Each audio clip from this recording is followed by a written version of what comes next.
What are the radical visions of the future and unconventional future scenarios for companies as well as for society? This was the main topic of the Conjectural Futures Conference in November 2018, a two-day event organized by the corporate foresight teams of Evonik and Deutsche Bahn, where strategists, foresighters, innovators, and designers discussed and designed these radical visions. I'm not sure what the future holds. What I do know is that the way to enact a positive future isn't going to be through any kind of technology.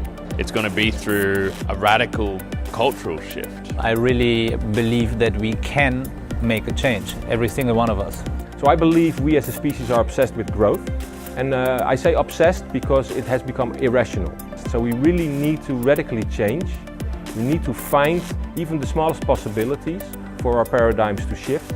I think the danger of foresight and how it's being discussed with food is that the conversation is mostly coming from large companies that are spread over large geographies and from an idea that we just need to make more calories so that people don't starve. But food doesn't work like that. It's cultural, it's a daily ritual, it's a personal ritual, and it has to do with a society and community. And so it shouldn't be a one-size-fits-all solution across the whole planet. Well, designing for space has always something to do with the future, and we are especially concerned with creating scenarios and narratives which could tell us a little bit more about how we can live. The event was also the starting point for a cross-industry open foresight network. The hosts want to overcome the corporate boundaries and benefit from mutual exchange on foresight topics. The second day therefore consisted of various workshops on foresight methodologies.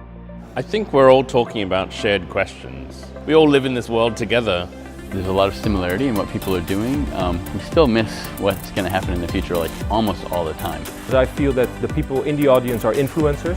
They have a say in what the future will be. They are the storytellers. They are going to their companies now and they're going to talk about that future with their colleagues. And so the word will spread out quicker.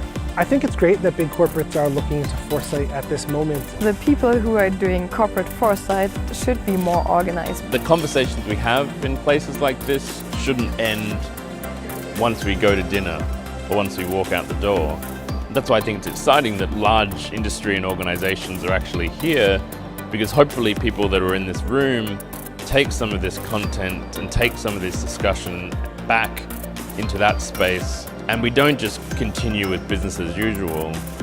Do you want to get involved in the Open Foresight Network, or do you want to know more about the conference? Then please go to conjectural-futures.net.